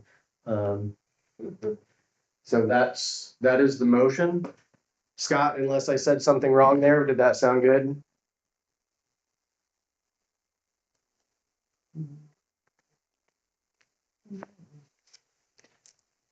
I think you guys heard him say that Yeah. he would vote for two. Yeah. So I would second the motion to remove two, trim the remaining, and then look at those trees again in a few years, especially after we have new ones planted. Austin, do you have a vote? Yes, I. Austin votes aye. Linda Powell? Aye. Linda's in favor. Scott, your vote? I'm in favor. Aye. Michael Robson, aye. Vote carries unanimously to remove two trees In the middle. in the middle, two black locust, and we will safety prune the remaining ones. Okay, thank you, everyone. I believe we covered the rest of this there. We talked about the paving, the parking lot background. The fall zone expansion proposal, I was out there looking at the area where we need to replace the mulch, and we're gonna need to do that, you know, every so many years. But what I was noticing, especially around the swing set area, that part of the reason I think we need to replace it more often there is because when people swing and they kick their feet, the stuff flies out. So the fall zone is based on like, what's the safety standard? It's gotta be so many feet from the swing set. And I'm wondering if we just expanded that fall zone, at least specifically in front of and around swing sets by say 6 feet. It's gonna require more initial cost for mulch because we're gonna have a larger area. But when people are kicking that stuff up, it's not gonna completely leave the fall zone area. It's gonna stay in there. It's not gonna mix with the grass. And we could just go out there and possibly rake it back in rather than, I mean, I don't know if maintenance staff are having to go out and hand pick mulch up and put it back in. I don't know. But that's just something I thought might save us some maintenance and work on fall zones if we just simply made the fall zone bigger in areas where it was getting kicked out from something specific like swing sets. Eric, were you able to hear that well enough? And do you have any input or thoughts on that proposal? Yes, I'm not opposed to expanding the areas. Also, we are not in compliance with playground safety equipment as far as the fall zones. So they will have to absolutely be expanded. That's why when I eventually to get the quote for the rubber mulch, that's why I kind of went a little heavy on the load that we would be receiving. Very good. So you already took that into account. Would we need to order any more of the border material to expand that, or is that something you've looked into already? That was part of the quote that I had initially gotten. Okay, great. Well, you were a step ahead of me then. Sorry, hold on just a second. Linda has a question. Is the mulch just for Congdon or is it for both Congdon and Cummins? Eric, It is for all parts. okay, thank you. That's the $5,480. Yes, sir. And that includes additional border, you're saying? Yes. Okay. And more, and then potential that more border may be needed. But I figured that would cross that bridge when we get there as we expand. Mm-hmm. Okay. Okay. Any idea on timeline for that, or is there anything you need from us to help move that project forward? It's basically your guys' approval needed, making this purchase like that. And I know that with, what we were talking about earlier about several quotes needing, depending on projects. With this one, you don't really get that advantage because there's not anybody really local that can, bring that in other than Cobalt. Right, right. Yeah, no, I recognize that's one that we're struggling to find vendors for that, so. Looking for a motion. Yeah, so I think that's what we have on the table. Do we have a motion to, I move that Eric goes ahead with the mulch that he had for the quote was $5,480. 480? And who is the To- supplier of that again, Mike? Cobalt rubber, Cobalt Rubber? that's what I've got. From Cobalt Rubber. Okay. So Linda's made a motion that we vote to approve the expense of $5,480 for additional border and mulch from Cobalt Rubber. I second. Austin? Austin is aye. Scott? Scott, do you have a vote? I'm in favor. I'm in favor. Scott, thank you. Scott Dreamer is aye. Linda Powell? I Michael Rupp is an aye. Vote carries. 4 members have voted in favor of doing that. So thank you, Eric. You can move ahead with getting that mulch addition. And let us know if there's anything else we can do to assist with that project, please. Well, I'll get it ordered. All right. Thanks a lot, sir. Does anybody else have any more topics for Congdon Park that have not been covered? No. Moving forward, I didn't have anything listed for Cummins. Does anyone have anything for Cummins Park that we need to discuss this meeting? On your priority list, did upgrading the restrooms, did anybody rank that anywhere? Upgrading the restrooms was further down the list, but again, this was just a crash study, nothing too formal That's not a here. cost, number 9. Are you interested in some options for upgrading? Scott had asked what specifically we meant by upgrades. Are you talking about building a physical structure or one of the kind of like self-cleaning units that we had proposed a few years back? What's Something less than $250,000. Okay, that's kind of what we were wondering. But something better than the fiberglass things that we've got right now. And I think we can find a middle ground that, well, I'd like to at least investigate what something looks more permanent, but is actually a modular. Satellite makes the modular units. They just put them on a trailer, a frame. So why can't we set it on a cement pad? And so it would be more appealing. Yeah. But I have no idea what that's going to cost. And but if you're Right, interested, maybe we can get some willing to- cost. Help us a little. Well, you never know. They might. Everybody we've talked to wants to keep pushing better quality Right. porta potties like we have, and I think that park is heavily used during pickleball season, and Yeah. we're thinking maybe something a little nicer. I Yeah. don't want to spend a lot of time on that, but I've been dealing with, a company that does porta potties. And so he just purchased something very similar to what Mike was saying, the trailer aspect of it. He says that his cost, I think, was $38,000 for a 3-stall. I said, well, maybe we don't need a 3-stall, maybe we need a 2. So he is working with you, so I'd like to see what they could offer us. He also knows somebody else in the porta potty world that does trailers. Every so often, the rental companies want to sell those trailer units, so he's gonna get a hold of his friend to see if that's an option. Not saying it is, but possibly he thought they were asking 10,000. So, fingers crossed, Better. waiting to hear back. Lower? Yeah, Um, I was thinking 10 to 20,000 would be a good investment down there for something. Yeah. we'll at least give you guys some options to look at if there are any out there. Yeah, that sounds like a great option. I know just what you're talking about, that, like temporary bathrooms that they have for events and things like that. And some of those are, they're way nicer than a porta potty. Way nicer. And certainly if we can get some that are used, then we can spend the money. And they would service them weekly like they do a porta potty setting. Okay. And Mike, if you were talking about a different example there, or No, were you that's- talking about the same thing? No, she and I are for once on the same page. Okay, Without alright. any discussion. Great, yes, please do bring us proposals for porta potty upgrades. I think Okay. we'd all like to see our parks have something a little nicer than porta potties.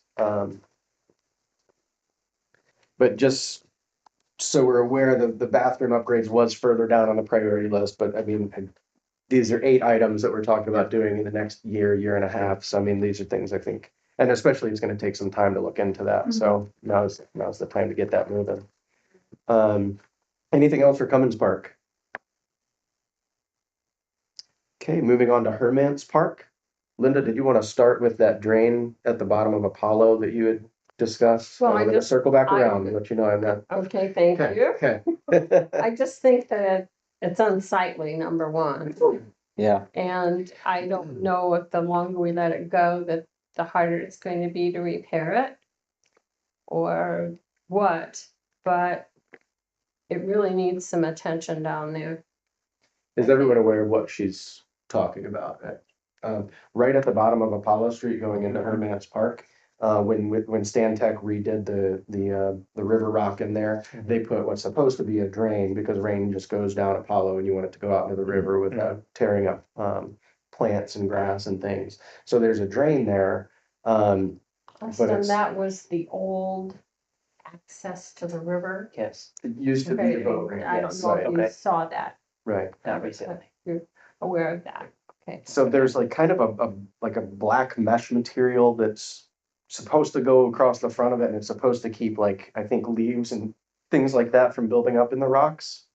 But it looks like that's all kind of washed up and pushed to the side, so I think that's what she's Turned out kind of referring to. unlike that. Yeah.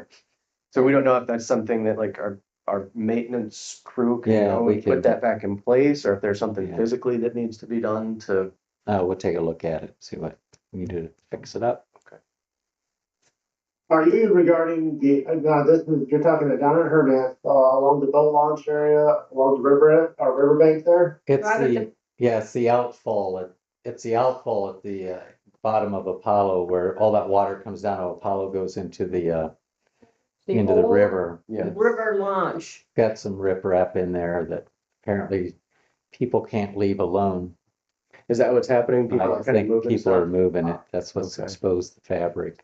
Yeah, but are you aware then where the spot is we're talking about, Eric? Do we understand it? So if I'm not mistaken, we're talking about the west side between the Limestone Park driveway and the river itself, that little island that runs along, or not island, but that little grassy patch there where the trees are at, It'd be to the the, riprap is at. be It's to, right, yes, it's yes. right where the concrete meets the dirt road.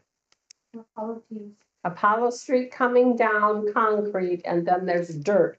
And that's where all the water drains right into that spot and goes down in the river. It's where you would go flying into the river if you went down Apollo Street with Right. your brakes out. Right. Okay, so we're talking about the water limestone that's lining the river. Yeah, there's a drain there that has some sort of like, I don't know if No, it's mesh, doesn't describe it, all but they've there's. done is put rock. Well, I'm guessing, Eric, it's like a heavy duty weed barrier that they put the riprap on top of so the weeds wouldn't grow up through the riprap is my Okay. guess. Just a Um, guess, but This one, on this particular subject, I mean, being that that's DNR property and that's along the riverbank there, that is the DNR thing. no, Um, no, sorry, Eric. That doesn't work. It's our baby. We built that. Oh, okay, I wasn't aware, because I'm just making an assumption based on like that particular. Yeah, boundary things that, or anything like on the Good river, try. regarding the tree, it's like, kind of like off limits to us. No, it's our baby. We built it. So it was just Okay. before you Well- came.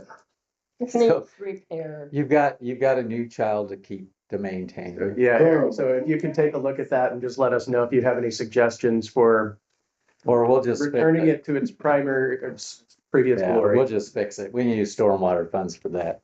Okay, Okay, great. Linda, does that adequately answer that issue for you for now? Yeah, we're going to plant some flowers right around there, so. Yeah.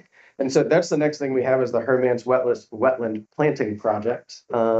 We fairly well covered that when we talked about the path earlier. Linda, is there anything else you'd want to update the No, board or the staff as far as? No, just that the ladies are really excited and, Michael and, we're thinking of a few other places that we can plant. Maybe be this spring yet, and one of them would be right where that stormwater comes down Apollo Street. There's a triangle there that's bare that our good cardo people did not do a thing with. And so we need to have something that's going to keep that land there, or it's gonna Mhm. go away. So we're gonna think of putting some kind of ground cover there. And then, of course, Kathy Antonelli is going to be working on those flowers that are going down the steps in Condon Park, and she could use help if the public wanna contact her. And then, of course, we'd like anybody to come to that meeting in May 21st at 2 o'clock here. Or no, I guess it's gonna be at Hermance Park. And those would be people who would be interested in planting. And we might think of how we're going to be working on things like the corner of the pavilion. Mhm. And Austin, to update you a little bit on that, because you weren't here when we did the river riprap, that was erosion control done by a company called Stantec. And one of the later phases that they were gonna work on was planting kind of between the parking area and that, and the stone, the riprap. Right now, it's just kind of a grassy area, and then grass isn't even growing very well there. And so we do need to get some plants in there that will help with erosion control, and so that's what she's talking about, is continuing that part of the project along between the parking lot and the river there. Yeah, and so I was just gonna say again, the meeting, May 21st, Thursday, 2 p.m., Hermance Park. Anybody who's interested in joining us is welcome. Also reach out to Kathy Antonelli if you're interested in assisting with any of the flower planting around the pavilion, around the steps in Congdon Park Pavilion in Hermance. I've gotten some donations of flowers from some of the master gardeners as they've thinned out some of their beds, so we're gonna get those planted as well. So we're gonna get that looking good, and especially if we gonna do some mural action there in Hermance, I think that park is just gonna be beautiful in a year or two. I found some 3-dollar hostas down there. I'm going back down there There tomorrow. you go. Let's get some pastas. We can get them for $3. That's good. So does anybody have anything else for Hermance Park? Memorial Park? I think No? it is. Looking ahead, and Mike, I can touch base with you again on this, or I mean, I can kind of even lead that discussion and just ask you questions, but at the next meeting, we'd like to just continue our continuing education for ourselves and the community. Where we're gonna be talking about Organizations 101, an outline and summary of the groups that work in and with our parks. Next meeting is gonna be Tuesday, June 2nd at 6 p.m. right here in the town hall. We'd love to see you there. Until then, I move that we adjourn our meeting. I'll second. All in favor? I. Aye. Aye. I I didn't hear Scott, so he has to stay in the meeting. No. I, Thanks, everybody. okay, I. Aye. All right.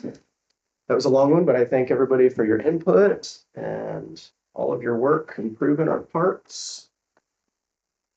You're good. You're good. You're good. You're good. No, go ahead. I'm just doing the end of meeting rambling that I do. That's good, all good. Thank you Okay. very much. Thank you. Are you gonna do the other stuff? Yeah. Thank you. Or do you not want to? No, I do. I was Get a planning to bring a copy of little the- different tool, so the it's a little mural. easier, Plans. but, yes, Oh, I'll do via that email? tomorrow. Okay. I I actually didn't see the promised you that email. I earlier got- today, just. Oh, look, you didn't get a printout of it? Right. Oh, I'm sorry. Yeah, there was one down here. I just wanted to see. I if we were apologize. still able No to worries. get out of Yeah, here. there